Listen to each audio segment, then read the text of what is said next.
బేతాళ కథలు. విద్యార్హత. పట్టువదలని విక్రమార్కుడు చెట్టు వద్దకు తిరిగి వెళ్ళి చెట్టుపై నుంచి శవాన్ని దించి భుజాన వేసుకొని ఎప్పటిలాగే మౌనంగా శ్మశానం కేసి నడవసాగాడు. అప్పుడు శవంలోని బేతాళుడు, రాజా, పట్టుదల, శ్రమల కోర్చగలిగిన శక్తి వివేకవంతులు జ్ఞానులకే కాదు, మూర్ఖులకు కూడా ఉంటుంది. నువ్వు మూర్ఖుడివా లేక జ్ఞానివా అన్న శంక కలుగుతున్నది. ఏది ఏమైనా జ్ఞానిగా పేరొందిన ఒక స్వార్థపరుడి కథ చెబుతాను, శ్రమ తెలియకుండా విను అంటూ బేతాళుడు ఇలా చెప్పసాగాడు. పూర్వం కోసల రాజధాని నగరం పొలిమేరల్లో విద్యానంద యోగి అనే పండితుడు ఒక గురుకులాశ్రమాన్ని నెలకొల్పాడు. ఆయన బోధనల వల్ల పరమ మూర్ఖులు కూడా మహాజ్ఞానులవుతారన్న ప్రతీతి వచ్చింది. కోసల రాజుకు 2 భార్యలు. పెద్ద భార్య కొడుకు విజయుడు బుద్ధిమంతుడు, 16 ఏళ్ల వయస్సులోనే సకల శాస్త్ర పారంగతుడయ్యాడు. రెండో భార్య కొడుకు అజేయుడు మాత్రం అతి గారాభం వల్ల ఒక్క విద్య కూడా తిన్నగా నేర్చుకోలేదు. ఒక రోజున చిన్నరాణి అజేయుడి పరిస్థితి గురించి భర్తకు చెప్పుకొని, ప్రభు, నా గారాభం వాణ్ణి పాడు చేసిందని ఒప్పుకుంటాను. నా తప్పు మన్నించి వాడికి కూడా సకల శాస్త్రాలు వంటబట్టేలా చేయండి. విజయుడితో పోల్చి అంతా వాణ్ణి చిన్నబుచ్చుతూ ఉంటే నాకు అవమానంగా ఉంటున్నది అని అన్నది. కోసలరాజు ఇది విని, దేవి, చేసుకున్న వారికి చేసుకున్నంత మహదేవ. అజేయుడు శుద్ధ మొద్దు, వాడికి చదువు రాదు, దీనికి నేనేం చేయగలను అని అన్నాడు. అజేయుడు చాలా తెలివైనవాడు. అతడి దృష్టిని చదువు మీదకు మళ్లించగల మంచి గురువు లభిస్తే చదువులో వాడు అన్నను మించిపోగలడు అని చిన్నరాణి అన్నది. రాజు కాసేపు ఆలోచించి, మన నగరపు పొలిమేరల్లో విద్యానంద యోగి గురుకులాశ్రమం ఉన్నది. ఆయన ఎటువంటి వాడికైనా చదువు చెప్పగలడంటారు. అయితే ఆశ్రమ నియమాలు కఠోరంగా ఉంటాయి. అక్కడ అన్ని జాతుల వాళ్ళు సమంగా చూడబడతారు. రాజు పేద అన్న భేదం లేకుండా అందరూ ఒకే రకం నియమాలు పాటించి తీరాలి. అందువల్లనే నేను మన విజయుణ్ణి కూడా అక్కడికి పంపలేదు. నా సంగతికేం, మన నగరంలోని భాగ్యవంతులెవరూ తమ బిడ్డలను విద్యానంద యోగి గురుకులాశ్రమానికి పంపడం లేదు. మన అజేయుడు అక్కడి కఠోర నియమాలకు తట్టుకోగలడా అని అన్నాడు. ఇందుకు చిన్నరాణి, తమరు అజేయుడితో పాటు విజయుణ్ణి కూడా అక్కడికి పంపండి. అన్నను చూసి వాడు వినయం నేర్చుకుంటాడు. అందువల్ల చదువురాని కారణంగా తననొక్కడే అక్కడికి పంపారని చిన్నబుచ్చుకోనవసరం లేదు అని అన్నది. రాజు అందుకు అంగీకరించి కొడుకులిద్దరినీ విద్యానంద యోగి ఆశ్రమానికి పంపాడు. ఇలా కొద్ది రోజులు గడిచిన తర్వాత పిల్లల విద్యాభ్యాసం ఎలా జరుగుతున్నది చూడాలని రాజు 2 రాణులను వెంటబెట్టుకొని గురుకులాశ్రమానికి వెళ్ళాడు. వాళ్ళందరూ ఆశ్చర్యపోయే విధంగా అక్కడ అజేయుడు ఎంతో ఉత్సాహంగా కనిపించాడు. నాయనా, ఇక్కడి నీకెలాగున్నది అని రాజు అజేయుణ్ణి ఆప్యాయంగా అడిగాడు. నాన్నగారు, విద్యానంద యోగి మహాజ్ఞాని. నాకు చదువు అంటే ఆసక్తి కలిగింది. అందరూ ఏళ్లబడి నేర్చుకుంటున్న శాస్త్రాలను నేను రోజుకొకటి చొప్పున నేర్చుకున్నాను. 2 వారాల్లోనే నేను ముఖ్యమైన శాస్త్రాలన్నీ నేర్చుకున్నాను అని అజేయుడు ఆనందంగా అన్నాడు. చిన్నరాణి ఎంతో సంబరపడి, నువ్వేం నేర్చుకున్నావో ఒక్కొక్క శాస్త్రమే క్లుప్తంగా వివరించు నాయనా అని అన్నది. అమ్మ, నీకా శాస్త్రాలన్నీ అంత సులభంగా అర్థం కావు. తీరిక సమయంలో నేను గురువుగారి వద్ద విన్న ఉపనిషత్ కథలు చెబుతాను. ప్రతి కథలోనూ ఎంతో గొప్ప నీతి ఉన్నది అంటూ అజేయుడు అప్పటికప్పుడు కొన్ని కథలు చెప్పాడు. ఆ కథలన్నీ మూర్ఖులకు సంబంధించినవి.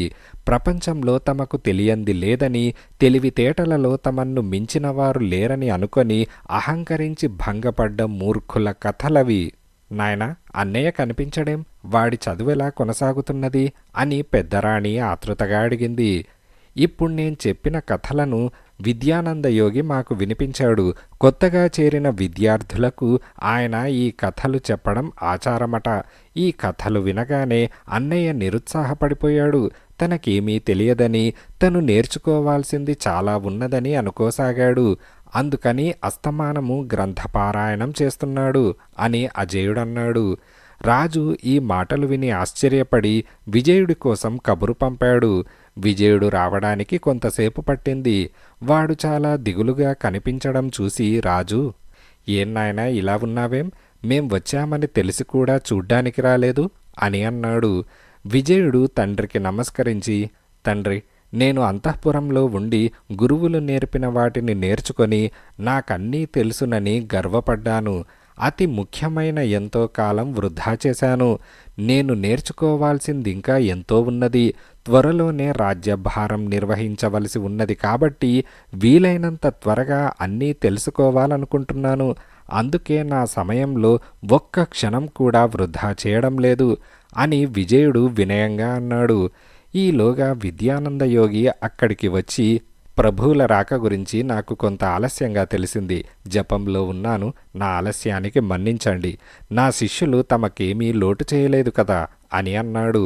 రాజు యోగికి నమస్కారం చేసి ఆయనకు తన కొడుకులిద్దరి మాటలు చెప్పి, నేను అనుకున్న దానికి భిన్నంగా ఉన్నాయి వీళ్ల మాటలు. వీరి చదువుపై మీ అభిప్రాయమేమిటి స్వామి అని అడిగాడు. ప్రభు, విజయుడికి ఇక్కడ 2 సంవత్సరాల పాటు విద్యాభ్యాసం చేస్తే సకల శాస్త్ర పారంగతుడిగా నేను యోగ్యతా పత్రమిస్తాను.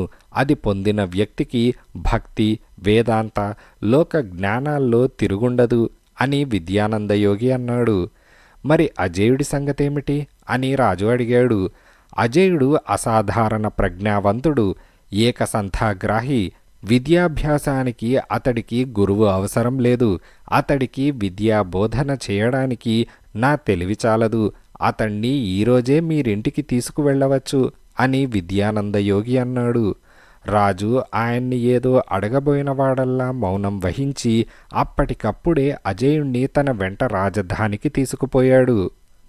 బేతాళుడు ఈ కథ చెప్పి, రాజా, ఎంతో జ్ఞానిగా నలుగురి చేత ప్రశంసించబడే విద్యానంద యోగి స్వార్థపరుడని తెలుస్తున్నది కదా.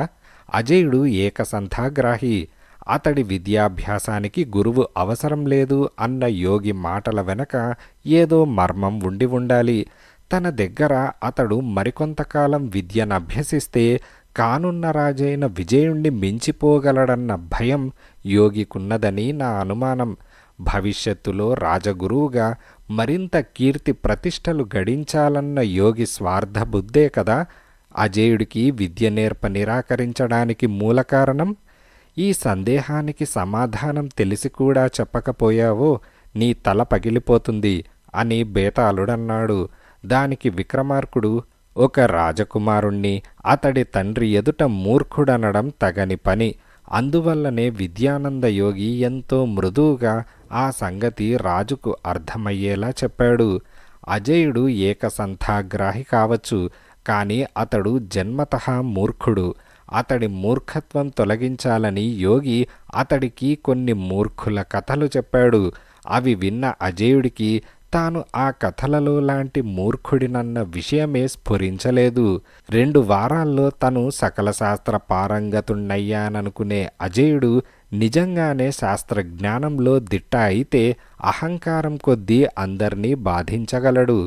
అతడు రాజు కొడుకు కావడం వల్ల అతడి అహంకారం లోకులందరికీ ఇబ్బంది కలిగిస్తుంది.